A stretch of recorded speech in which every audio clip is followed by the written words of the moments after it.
Baik, saya mulai ya. Hari ini kita akan membahas tentang siklus akuntansi ya. Untuk siklus akuntansi ini sebenarnya prosesnya sudah diawali dari ketika kalian belajar tentang proses pencatatan ya. Jadi siklus akuntansi itu diawali dari proses pencatatan, yaitu menganalisa bukti transaksi, kemudian kamu catat ke dalam jurnal ya. Setelah itu kamu masukkan ke buku besar atau diposting ke buku besar, baru setelah itu dibuat neraca saldo. Nah, kemarin di pertemuan minggu lalu kita membahas tentang penyesuaian ya. Jadi setelah membuat neraca saldo, kemudian kita buat penyesuaian. Nah, setelah itu baru dibuat laporan keuangan ya. Laporan keuangan. Jadi untuk siklus akuntansi hari ini ada 9 tujuan pembelajaran ya. Yang pertama, setelah mempelajari materi ini diharapkan kalian mampu membuat atau menyusun laporan laba rugi. Ya.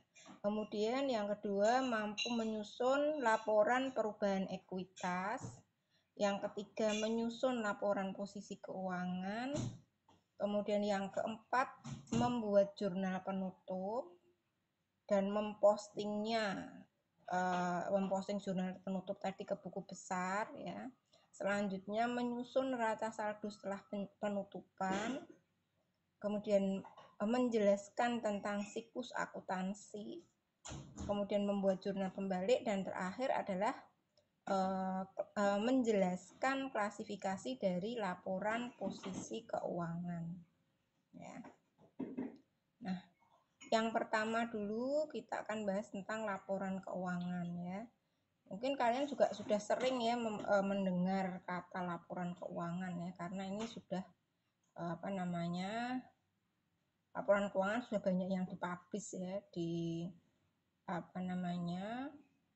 BEI gitu ya. Biasanya kalau mahasiswa membuat skripsi, biasanya kebanyakan datanya diambil dari BEI.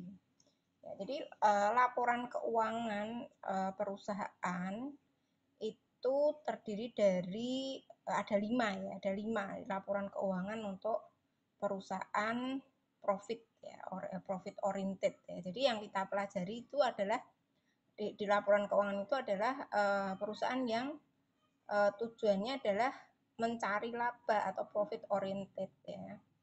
Jadi laporan keuangannya ada 5, yaitu laporan posisi keuangan, kemudian laporan laba rugi, laporan perubahan ekuitas, laporan arus kas, dan catatan atas laporan keuangan.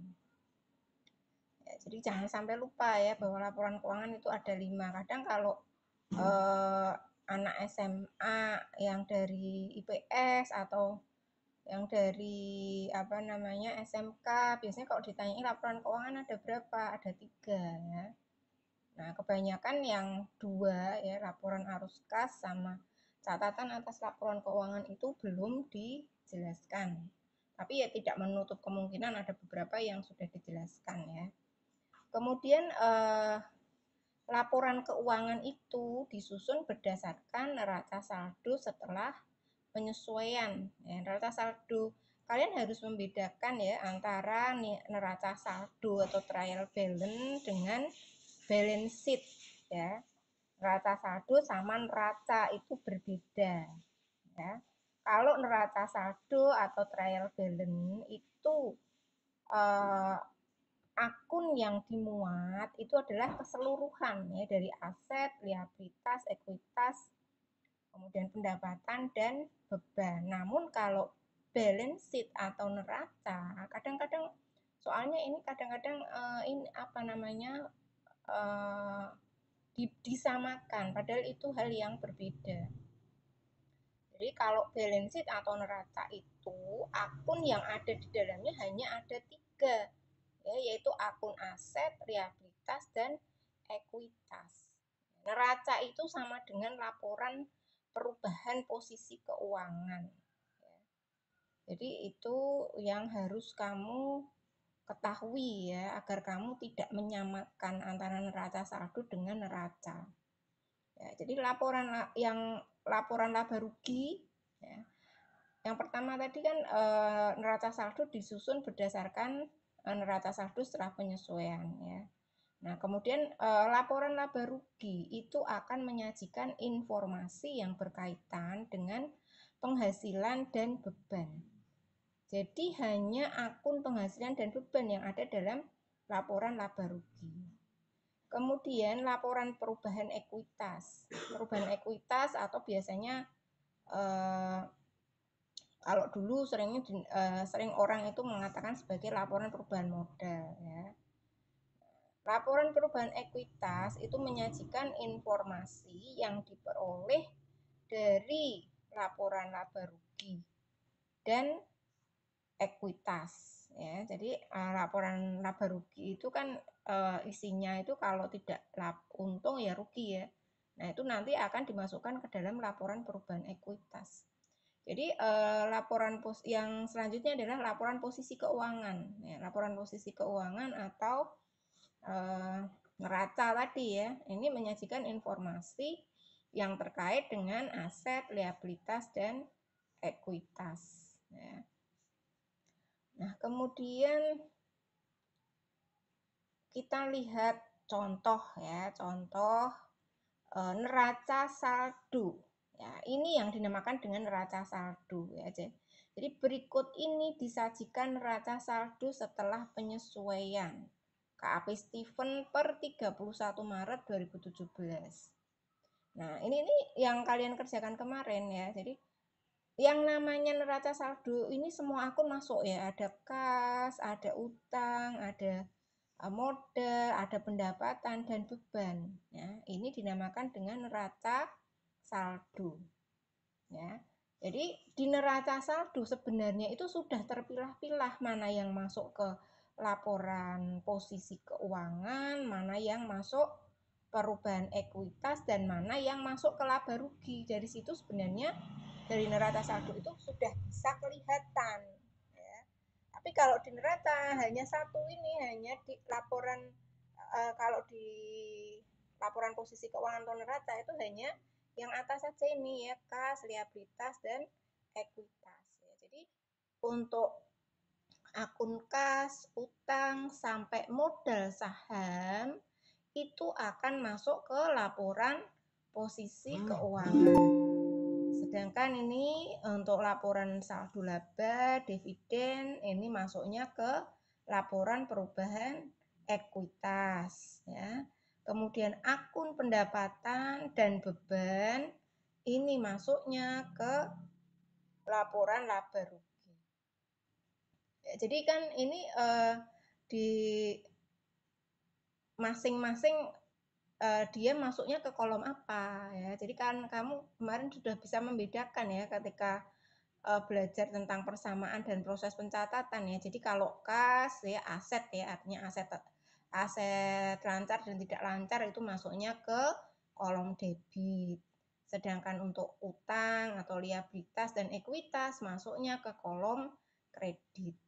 Ya, ketika membuat neraca saldo jangan lupa debit kredit itu harus balance ya. Kalau tidak balance berarti harus dicek lagi.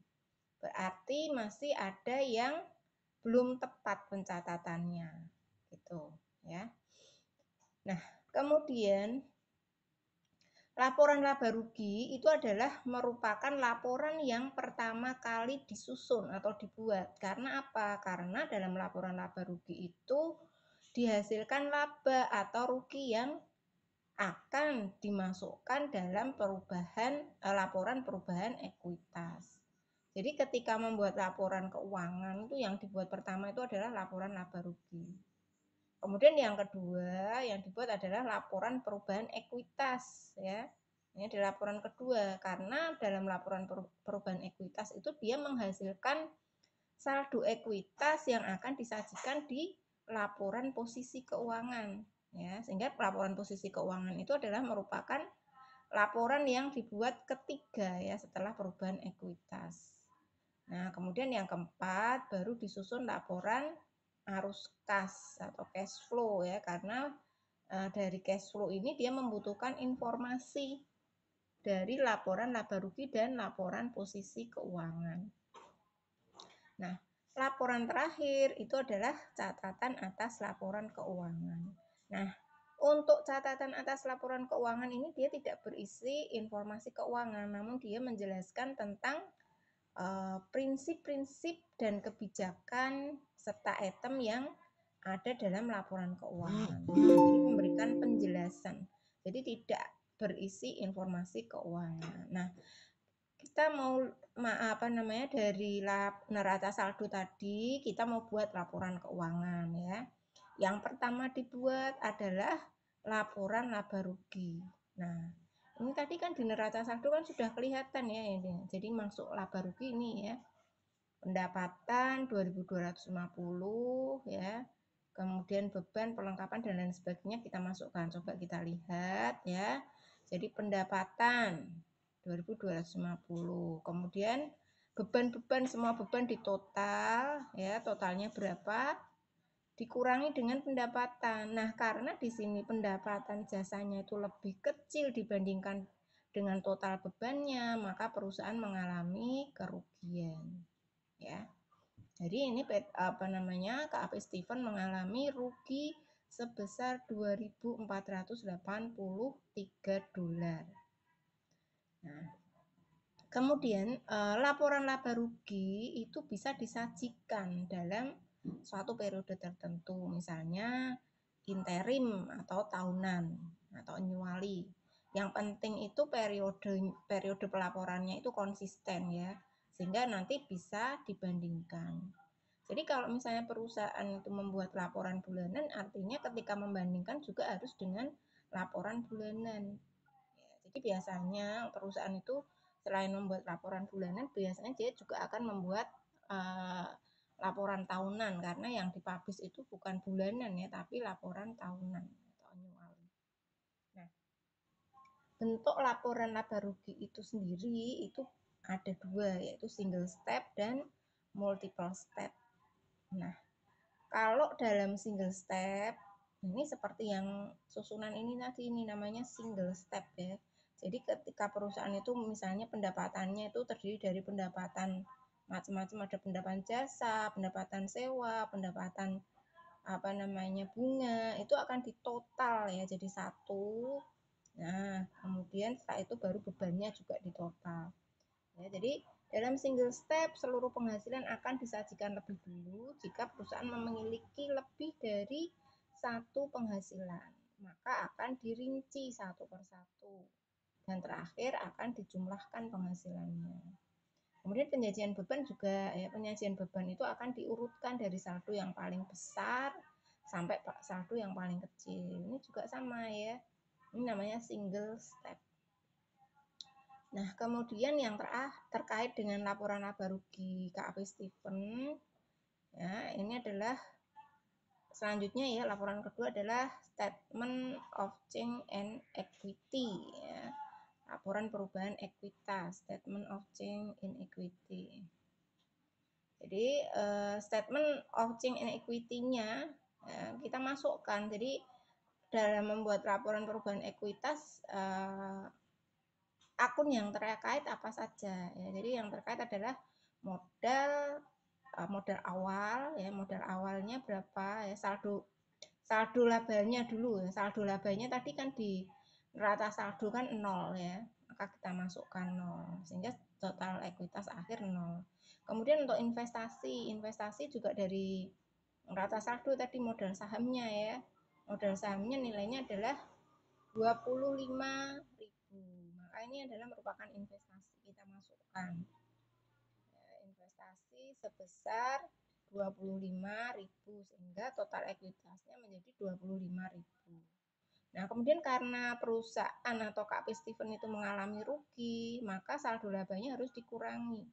Ya, ruginya tadi berapa? 2.483 sehingga ini akan mengurangi total ekuitas ya. Ini bisa langsung dikurangkan saja ya ini. 25.000 dikurangi 2483. Langsung di sini totalnya berapa? Boleh ya. Kemudian dividen juga mengurangi saldo laba. Ya, sehingga di sini saldo laba saldo akhir per 31 Maret dari KP Steven itu menurun ya, ekuitasnya yang tadinya 25.000 menjadi 22.017 dolar ya. Tapi kalau misalnya perusahaan mengalami laba ya berarti ini saldo labanya ditambahkan. Ya, artinya di sini nanti total ekuitasnya akan naik. Ya. Jadi untuk laporan perubahan ekuitas atau income change in equity itu bisa disajikan selama satu periode tertentu. Misalnya periode interim atau tahunan ya, sama juga dengan laporan laba rugi. Yang penting laporannya itu konsisten sehingga bisa diperbandingkan. Nah, itu tadi ya, selama bulan Maret tadi perusahaan mengalami rugi ya, dan dia juga harus membagi dividennya 500 sehingga nanti mengurangi saldo ekuitas. Nah, laporan selanjutnya adalah laporan saldo laba. Jadi sebenarnya untuk laporan saldo laba ini sebenarnya ini ya apa namanya pilihan ya. Jadi tidak harus kedua-duanya dibuat. Jadi biasanya tuh salah satu ya. Nah, untuk laporan saldo laba sendiri itu biasanya hanya disajikan untuk pihak internal saja. Namun kalau untuk laporan yang dipublish itu adalah perubahan ekuitas. Nah, kalau misalnya kita membuat laporan saldo laba, ya, jadi tinggal masukkan tadi, bedanya apa dengan laporan perubahan ekuitas? Kalau dalam laporan perubahan ekuitas itu ada kolom modal ya, namun kalau di laporan saldo laba itu tidak ada kolom modal. Ya. Jadi saldo laba 1 Maret 2017 nol tadi ya, ruginya 2.483, kemudian ditambah pembayaran dividen sehingga saldo laba per 31 Maret itu minus ya 2.983 dolar. Nah, kemudian selanjutnya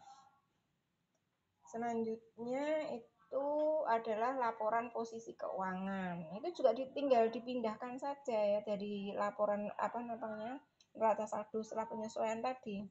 Neraca saldo penyesuaian tadi yang di atas adalah peralatan ya. Peralatan kalau di neraca saldo tadi akumulasi penyusutan kan dimasukkan ke sisi kredit ya.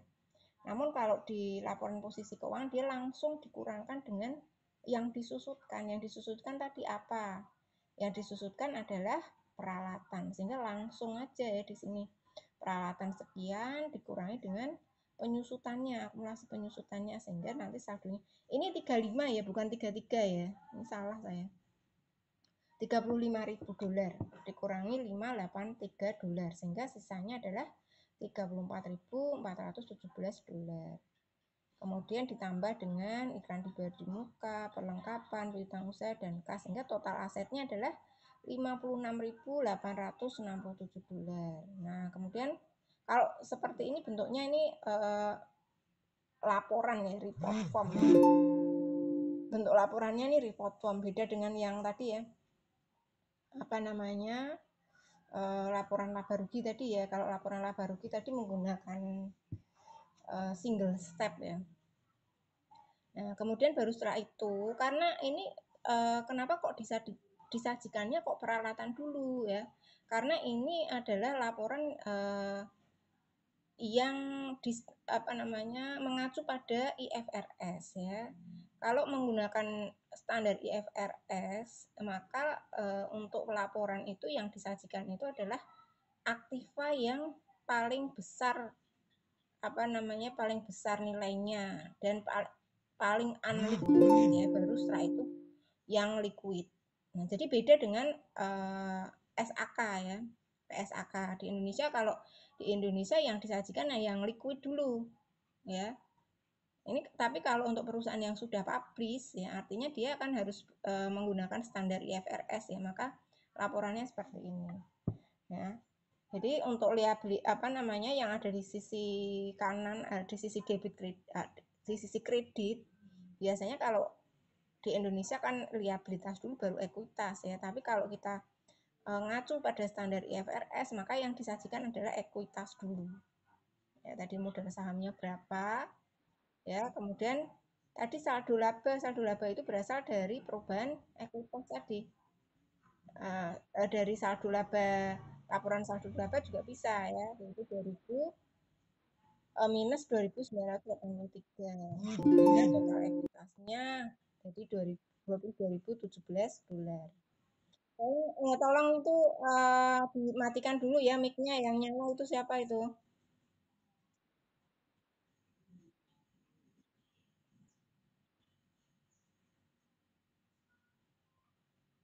Oke, saya lanjutkan ya. Eh, untuk ini liabilitas ya. Jadi kenapa kok di Indonesia kok ini apa namanya yang disajikan kok yang liquid dulu?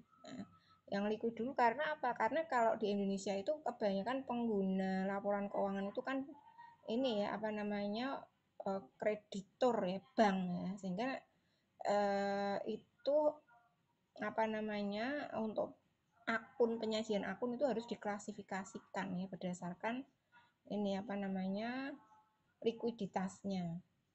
Nah, kemudian untuk ya jadi ini ya, jadi pengguna laporan keuangan di Indonesia itu adalah kebanyakan kreditor ya, sehingga urutan penyajian laporan posisi keuangan dimulai dari aset lancar, kemudian aset tidak lancar, liabilitas jangka pendek, dan liabilitas jangka panjang, baru ekuitas ya. Kalau yang mengacu pada IFRS itu dimulai dari aset tidak lancar, kemudian dilanjutkan aset lancar. Karena kalau di IFRS itu dia tidak mengendaki laporan yang terklasifikasi gitu ya. Perbedaannya seperti itu. Nah, untuk laporan keuangan itu disusun dengan dua cara, yaitu bentuk akun atau account form yang dibagi sisi kiri tadi ya. Sisi kiri dan sisi kanan ya. Jadi sisi debit sama kredit ya menggunakan dua kolom. Sebenarnya lebih ringkas sih ya seperti itu ya. Ya jadi asetnya di sisi kiri, kemudian liabilitas dan ekuitasnya di sisi kanan ya. Seperti bentuk T, itu yang paling sederhana, kebanyakan yang dibuat seperti itu. Atau bisa menggunakan yang bentuk report form yang tadi seperti ini tadi ya. Yang laporan posisi keuangan ini bentuknya adalah report form ya, atau bentuk laporan. Nah, itu adalah bentuk yang sesuai dengan IFRS ya, karena IFRS tidak mengharuskan laporan posisi keuangan yang terklasifikasi. Nah, kemudian setelah laporan keuangan selesai, jadi memang apa namanya untuk apa namanya laporan keuangan itu biasanya memang hanya yang disajikan, yang diajarkan itu hanya sampai laporan perubahan ekuitas ya.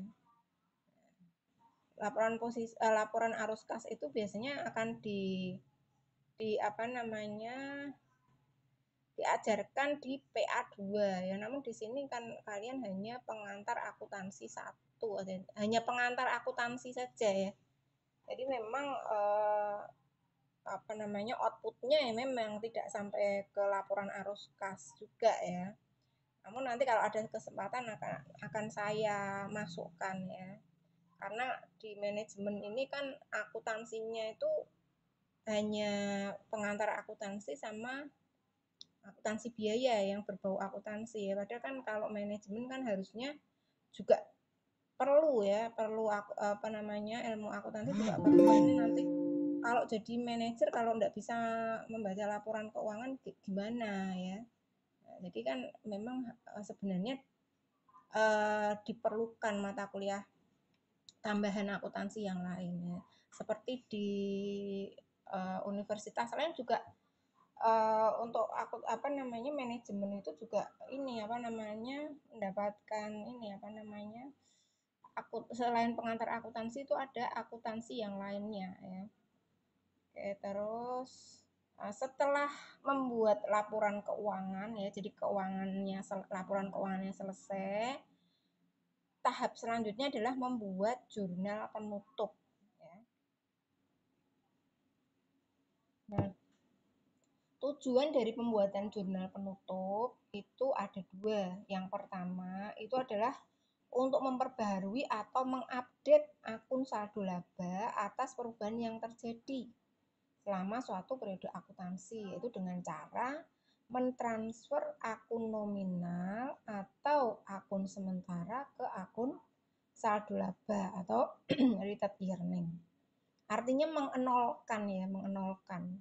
menghilangkan ya akun sementara. Kemudian yang kedua adalah menyiapkan akun nominal agar bisa digunakan untuk mengukur penghasilan, beban, dan dividen di periode mendatang. Jadi untuk membuat jurnal penutup itu hanya akun nominal atau akun sementara saja ya, yang akan ditutup itu hanya akun nominal saja. Dan ikhtisar laba rugi atau income summary itu adalah akun yang digunakan untuk menutup akun nominal ke akun saldo laba ya, sehingga income summary itu disebut dengan clearing account atau akun penghapus ya. Nah, jurnal penutup itu biasanya dibuat di akhir periode ya, yang terdiri nanti yang di jurnal itu kan akun nominal ya, berarti akun pendapatan, beban, laba atau rugi, dan dividen. Jadi hanya 4 saja ya.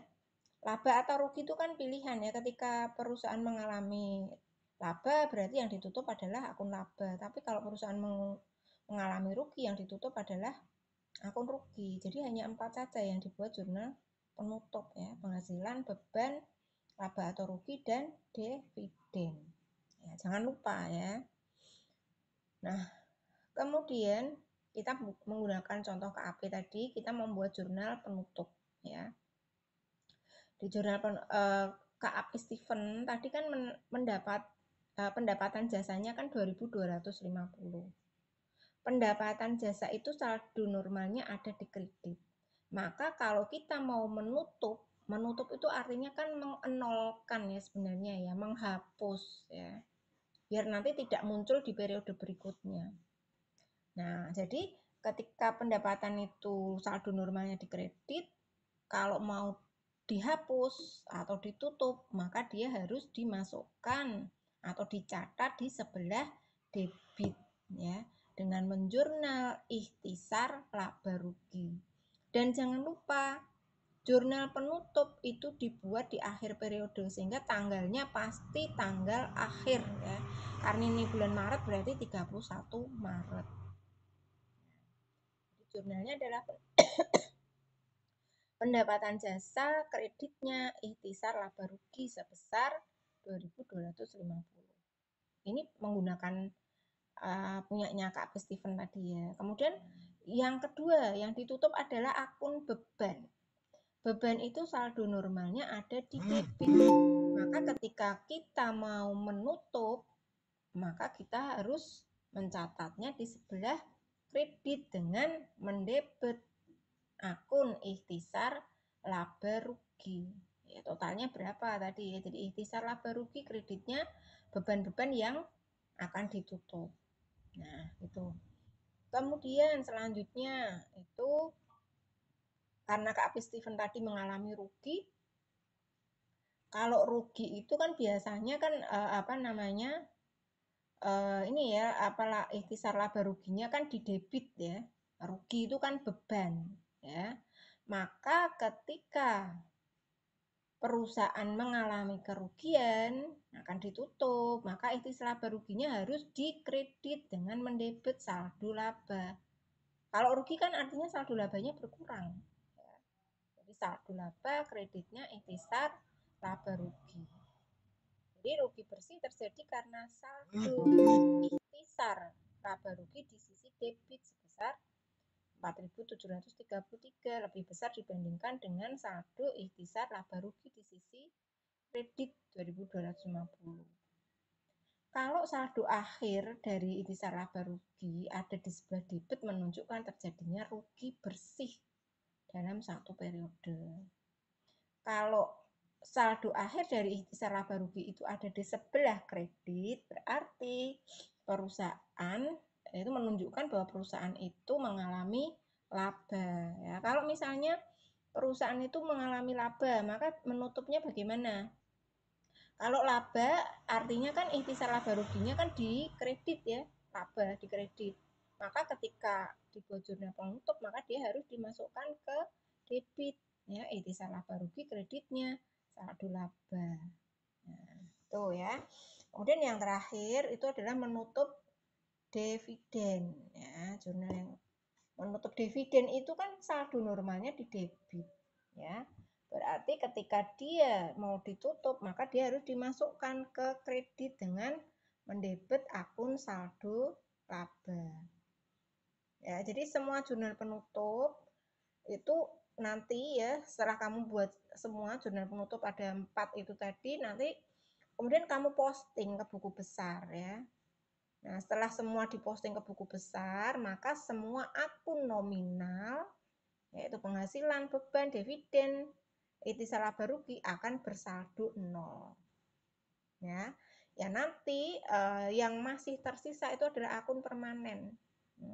Akun permanen aset, liabilitas, ekuitas itu yang masih memiliki saldo, yang nanti akan disajikan ke dalam neraca saldo setelah penutupan. Jadi di neraca saldo setelah penutupan itu isinya hanya akun permanen saja, ya, tidak ada akun yang lain, ya. Beda kalau neraca saldo setelah penyesuaian atau neraca saldo itu kan isinya semua akun ya, tapi kalau setelah penutupan itu hanya ini aja ya. Jadi hanya akun permanen saja yang masih tersisa, yaitu kas, liabilitas, dan ekuitas ya. Itu hanya itu saja. Jadi di sini ada kas ya, piutang usaha dan sebagainya, kemudian utang saham, kemudian saldo laba ya. Nah, dan jangan lupa bahwa sisi debit dan sisi kredit itu harus balance ya. Nah, ini modal saham ya, bukan utang saham ya ini ya. Ini modal saham yang 25.000 nih ya. Saya salah mencatatnya ya. Nah, jadi modal saham. Jadi neraca saldo setelah penutupan itu hanya terdiri atas akun real ya, atau akun permanen saja. Nah, tujuan pembuatan neraca saldo setelah penutupan itu apa? Tujuannya hanya untuk meyakinkan ya bahwa semua akun itu balance ya, dan siap untuk mencatat transaksi periode akuntansi berikutnya. Nah, jadi setelah penutupan pun harus dibuat neraca saldo setelah penutupan ya. Artinya di sini balance enggak ya. Kalau ada yang enggak balance, artinya harus dicek lagi ya. Mungkin ada kesalahan pencatatan. Nah, selanjutnya adalah siklus akuntansi ya. Jadi siklus akuntansi kan apa yang sudah kita lakukan ya dari pertemuan kedua sampai hari ini ya. Jadi yang pertama menganalisis transaksi bisnis, kemudian membuat jurnal umum, kemudian setelah itu diposting ke buku besar dan buku besar pembantu.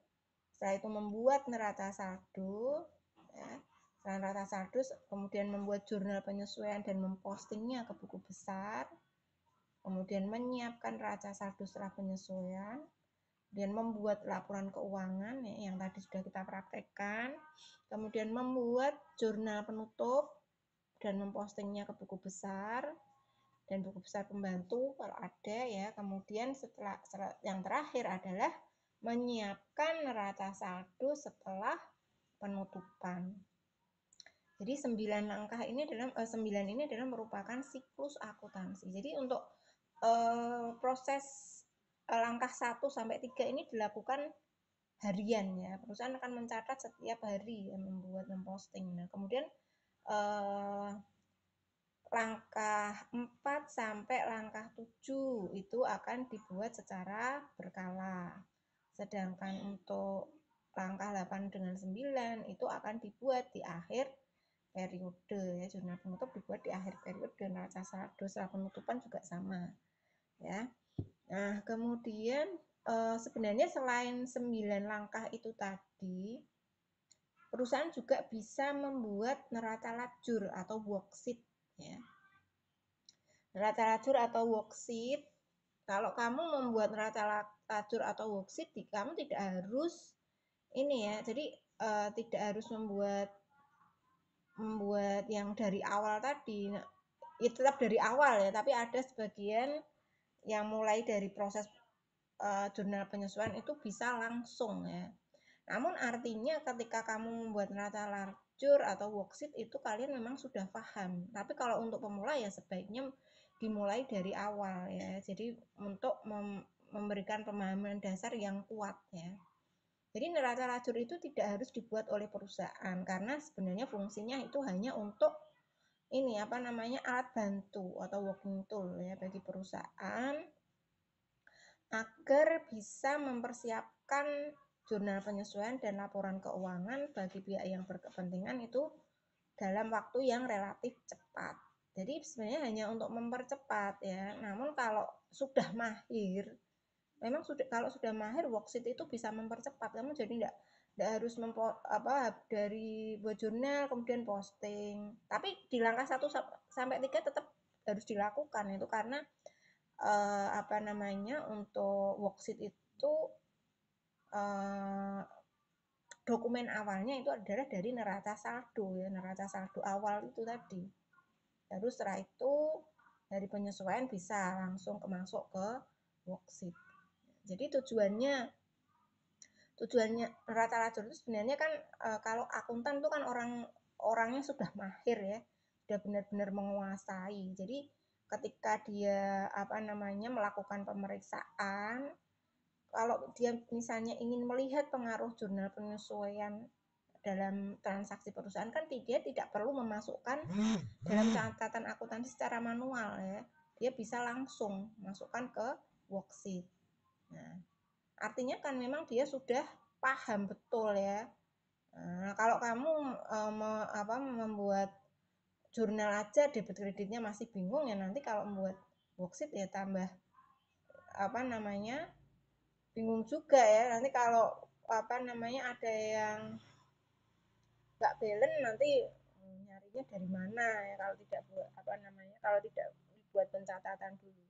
Sebaiknya ya dilakukan sesuai dengan langkah 1 sampai 9 tadi ya. Nanti kalau sudah mahir bisa langsung ya membuat laporan keuangan dengan menggunakan worksheet-nya.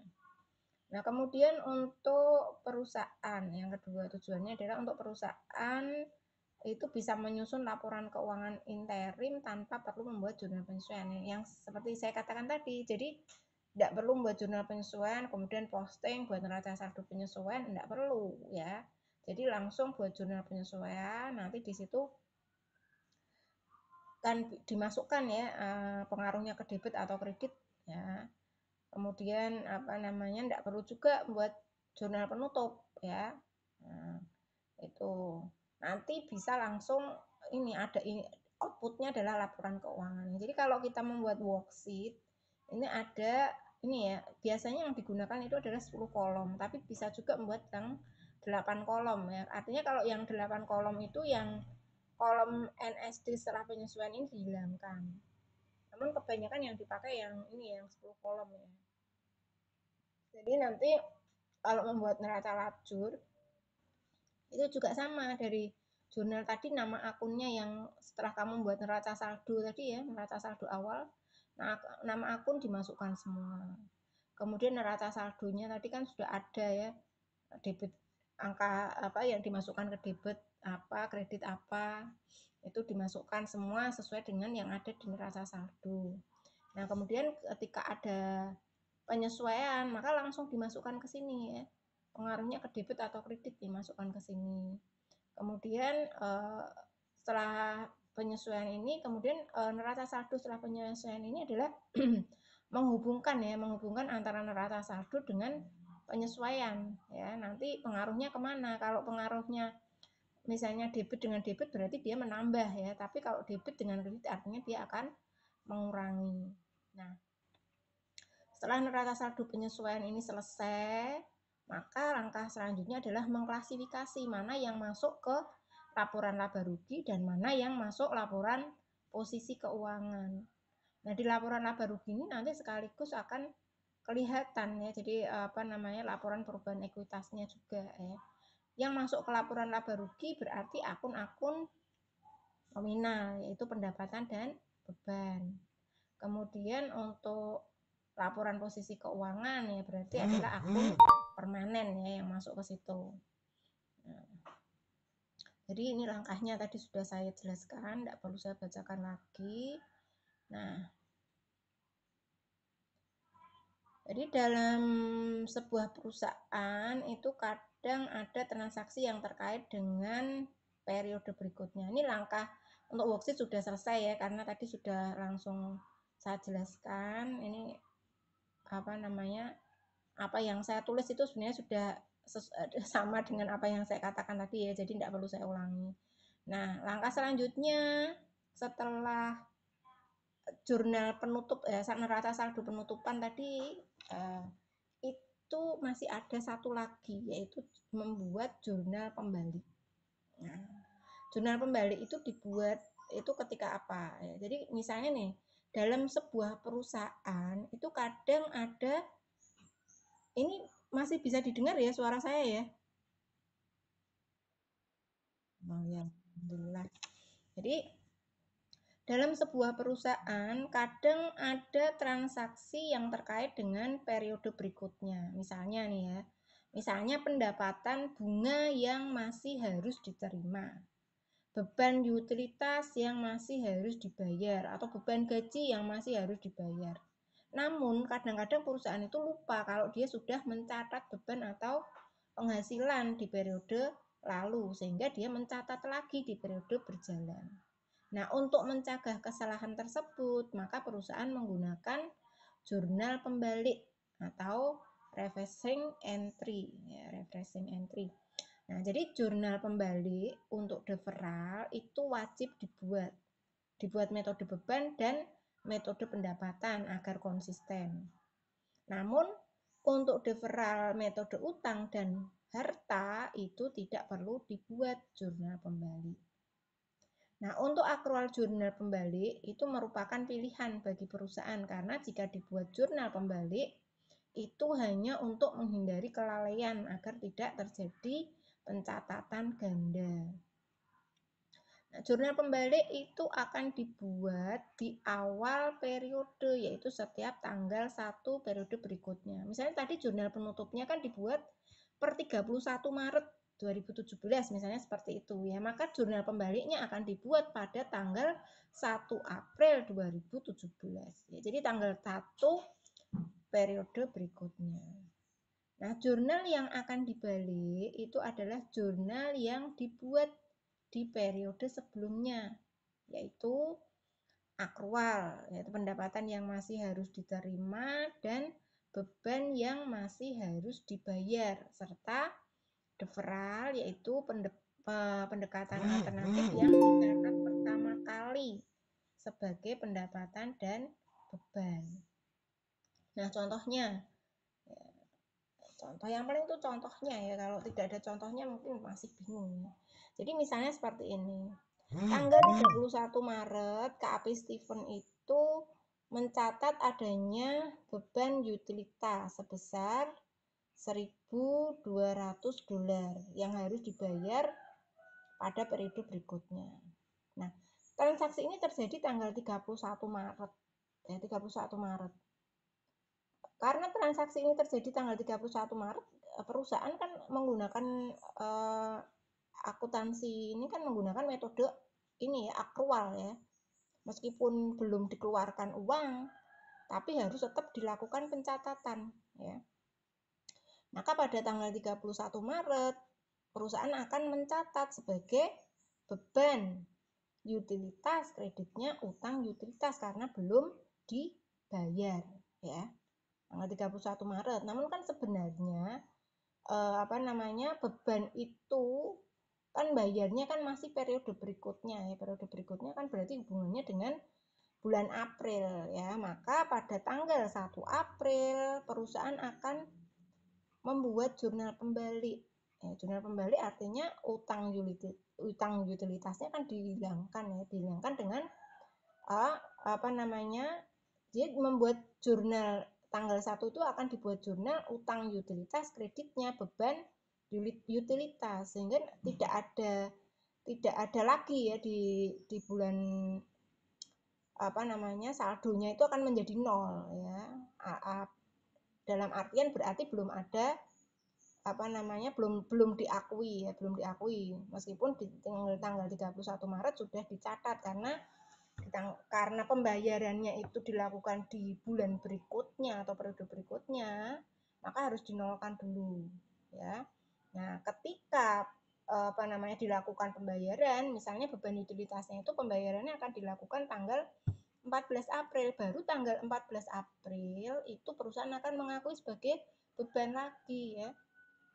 Beban utilitas, kreditnya kas. Ya, jadi di tanggal 1 ini kan utang utilitas sama beban utilitasnya kan sudah nol ya.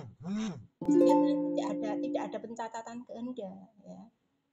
Nah, kalau misalnya di tanggal 31 Maret itu tidak dibuat tetap dibuat jurnal seperti ini, kemudian tanggal 1 April tidak dibuat jurnal kembali, bagaimana Bu? Ya bisa saja sebenarnya ya. Tinggal itu tadi kan sebenarnya kan untuk menghindari pencatatan ganda ya. Jadi ya tinggal pada tanggal 14 April ya berarti tinggal dicatatnya adalah